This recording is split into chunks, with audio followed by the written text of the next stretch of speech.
Shalom sahabat terkasih, kita jumpa kembali. Tema kita kali ini adalah homoseks masuk surga. Wow, ini topik yang sangat menarik untuk dibahas, walau mungkin agak sensitif dan bisa menimbulkan pendapat yang berbeda-beda dari berbagai pihak. Tahun 2017 terjadi satu peristiwa yang cukup menggemparkan di Jakarta, sampai berbagai media luar negeri ikut memberitakan dengan sudut pandang yang berbeda-beda. Terjadi penggerebekan yang dilakukan di sebuah lokasi pesta kaum gay, di sebuah ruko yang berfungsi sebagai tempat fitness yang terletak di Kelapa Gading Barat. Dan pada saat itu tertangkap sekitar 140 orang pria. Ya, semuanya pria. Ternyata kaum gay sering berkumpul dan melakukan pesta seks di sana. Sadar atau tidak sadar, saat ini kaum homoseksual, mereka yang bergaul bebas sesama pria, sesama wanita, LGBT atau lesbian, gay, biseksual, dan transgender, atau apapun namanya, mereka ada di mana-mana. Dan mungkin saja ada di antara mereka menjadi sahabat Anda, atau bisa juga anggota keluarga. Ada beberapa pertanyaan yang membuat kita penasaran, misalnya, apakah seorang homoseksual jika meninggal nanti masuk surga atau neraka? Bolehkah kaum gay melayani di gereja? Sebagai orang Kristen, bagaimana sebaiknya sikap kita? Apakah pelaku homoseks bisa bebas dan hidup normal? Apakah homoseks bisa masuk surga? Semua pertanyaan di atas semoga bisa terjawab dalam penjelasan. Mari kita lihat dengan kacamata kebenaran firman Tuhan. Saya percaya bahwa Alkitab adalah sumber hikmat yang kita perlukan dalam mencari solusi, termasuk tentang homoseksual ini. Yesus berkata dalam Yohanes 8 ayat 32, "Dan kamu akan mengetahui kebenaran, dan kebenaran itu akan memerdekakan kamu."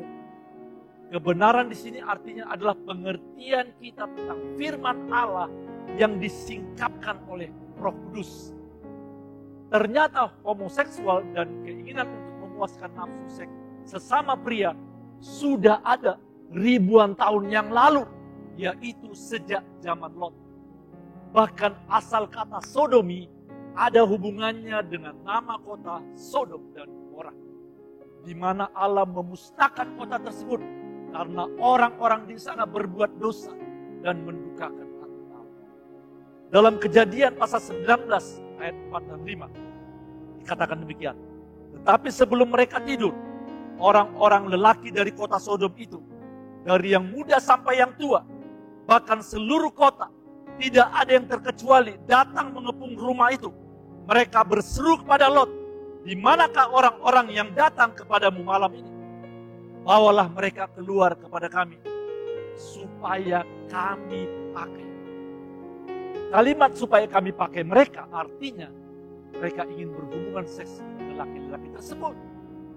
Alkitab juga mengingatkan kita bahwa pada akhir zaman intensitas dosa akan semakin meningkat, termasuk homoseksual. Judas pasal 1 ayat 7.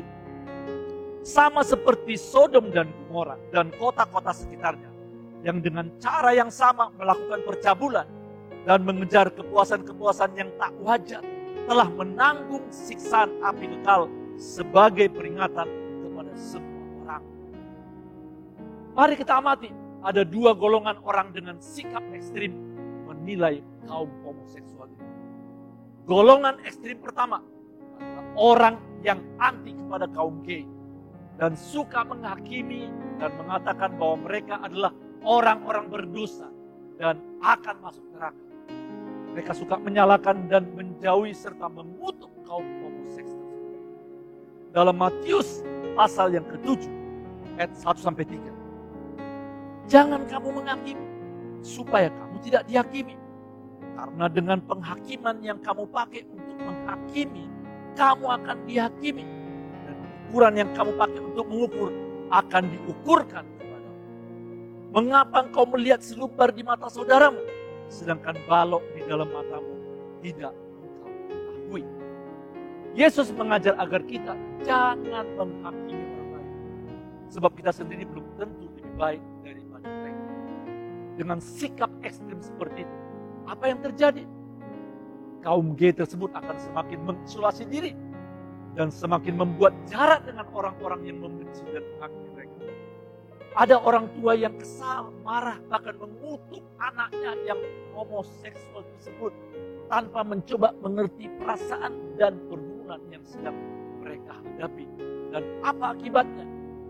Anaknya tersebut bukannya menjadi sadar atau berubah, namun semakin keras hati dan kelakuannya semakin aneh-aneh dengan reaksi kemarahan atau seperti pelarian saja. Golongan ekstrim kedua, yaitu orang-orang yang selalu membenarkan kaum gay dan menganggap bahwa itu adalah kondisi yang wajar. Sudah tren masa kini, ada di mana-mana. Mereka juga punya hak untuk hidup bebas. Itu adalah pembawaan sejak lahir dan sebagainya. Dengan kata lain, homoseksual itu sudah takdir. Jadi hanya bisa pasrah saja. Dan itu tidak bisa ditolak atau diubah lagi. Golongan ini menganggap bahwa kondisi mereka itu dibenarkan oleh Allah.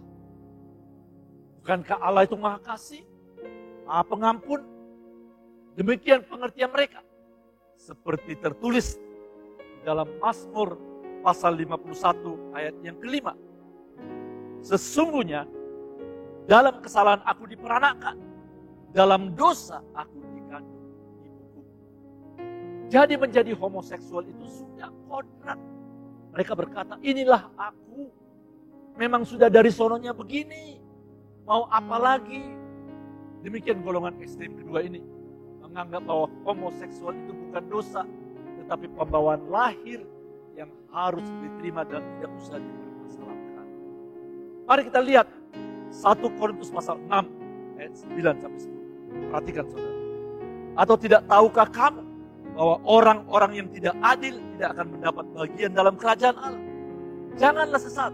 Orang cabul, penyembah berhala, orang berzina, banci, orang pemburik, pencuri, orang kikir, pemabuk, pemfitnah, dan penipu tidak akan mendapat bagian dalam kerajaan Allah. Kata banci atau dalam bahasa Inggrisnya disebut homoseksual, disamakan posisinya dengan orang cabul, orang berzina, dan lain-lain. Yang jika tidak bertobat atau tidak berubah akan menerima konsekuensinya, yaitu tidak mendapat bagian dalam kerajaan.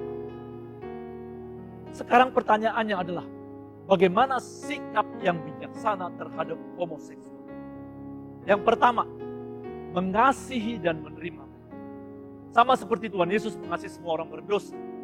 Yesus mengasihi perempuan Samaria ketika berjumpa di tepi sumur Yakub. Walaupun ia punya 5 orang suami yang tidak sah, namun akhirnya perempuan tersebut dipulihkan setelah perjumpaan dengan Yesus.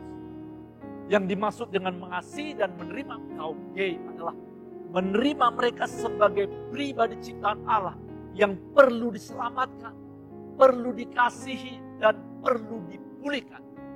Namun bukan berarti kita setuju dengan kebiasaan mereka, yaitu melakukan dosa homoseksual. Dalam Alkitab banyak kisah tentang orang berdosa atau sampah masyarakat yang diampuni dan hidup mereka dipulihkan Tuhan Yesus. Di antaranya perempuan berdosa yang kedapatan berzina, Zakeus si pemungut cukai, penjahat yang disalib di sebelah kanan Tuhan Yesus, orang yang kerasukan setan di Gadara, dan sebagainya. Pertanyaannya, apakah pelaku homoseks dapat masuk surga? Saudara baca nanti Efesus pasal 2 ayat 8 dan 9. Katakan bahwa keselamatan itu adalah anugerah Allah. Ketika seseorang bertobat dan percaya Yesus, maka dosa-dosanya diampuni dan mereka memperoleh jaminan hidup yang kekal dan mereka dapat masuk surga. Haleluya. Yang kedua, melakukan pendekatan pribadi. Jika Anda adalah orang tua, sahabat mereka, Anda perlu melakukan pendekatan kepada mereka. Bukan dengan kata-kata membuli atau kasar. Bukan dengan sindiran atau mengutuk mereka. Namun dengan nasihat pribadi dan persahabatan. Sehingga mereka terbuka dan tidak menjauhkan diri dari Anda. Perlakukanlah mereka dengan baik dan respek, sebab mereka adalah ciptaan Allah yang dikasihi, dan perkenalkanlah Yesus dan firman-Nya dapat mengubah dan membebaskan hidup. Yang ketiga, menjauhi hawa nafsu. Jika Anda selama ini hidup sebagai seorang homoseks atau LGBT dan memiliki hawa nafsu atau bermesraan dengan sesama jenis, mintalah anugerah Tuhan supaya Anda bisa terlepas dari keinginan hawa nafsu tersebut. Hal itu juga mirip dengan keinginan nafsu pria terhadap seorang wanita, namun bukan istri. Hawa nafsu seperti itu tidak berkenan kepada Allah dan itu adalah dosa. Saya bacakan Kolose pasal ketiga ayat 5. Karena itu matikanlah dalam dirimu segala sesuatu yang duniawi, yaitu percabulan, kenajisan, hawa nafsu, nafsu jahat, dan juga keserakahan yang sama dengan penyembahan berhala. Saudara, tidak selalu seorang homoseksual itu berbuat dosa. Jika ia dapat menguasai diri dan tidak memuaskan hawa nafsunya dengan sesama jenis, ia adalah seorang yang bisa mengendalikan diri. Namun untuk dapat berubah dan menghindari godaan homoseksual itu perlu latihan serta kedisiplinan. 1 Korintus pasal 15 ayat 33 mengingatkan kita tentang pergaulan yang buruk dapat merusak kebiasaan yang baik. Jika Anda ingin berubah, maka Anda harus memiliki tekad dan niat yang kuat untuk menjauhi kebiasaan atau menjauhi teman-teman di mana Anda bisa jatuh kembali ke dalam dosa yang sama. Itu mirip dengan seorang yang ingin bebas dari minuman keras, atau judi, atau keterikatan pornografi, atau keterikatan narkoba. Mereka harus disiplin dan menjauhi godaan, yaitu titik lemah mereka, supaya jangan jatuh lagi ke dalam jerat dosa yang sama. Yang keempat, mengerti kebenaran firman Allah. Dalam Alkitab, saya belum temukan ada ayat yang membenarkan perilaku homoseks. Dalam kitab Kejadian dikatakan bahwa Allah menciptakan manusia dengan 2 jenis kelamin saja, yaitu pria dan wanita, dan itu baik di mana-mana. Rasul Yudas dan Rasul Paulus juga mengingatkan bahwa hawa nafsu termasuk keinginan homoseksual itu tidak boleh kita anggap remeh, sebab ada konsekuensinya.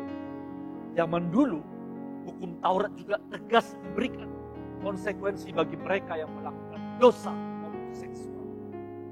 Imamat pasal 20 ayat 13. Bila seorang laki-laki tidur dengan laki-laki secara orang bersetubuh dengan perempuan, jadi keduanya melakukan suatu kekejian, pastilah mereka dihukum mati dan darah mereka tertimpa kepada mereka.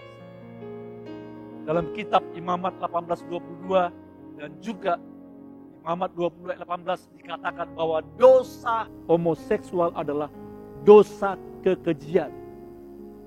Mengapa seseorang bisa terikat homoseksual? Itu bisa terjadi sejak dalam kandungan. Bisa terjadi akibat kelainan hormon atau kelainan biologis sejak kecil. Bisa jadi karena kurang perhatian. Bisa jadi juga karena keluarga yang tidak harmonis atau kekejaman yang dilakukan oleh orang tua. Faktor lain bisa jadi karena trauma masa lalu, karena korban pergaulan yang salah.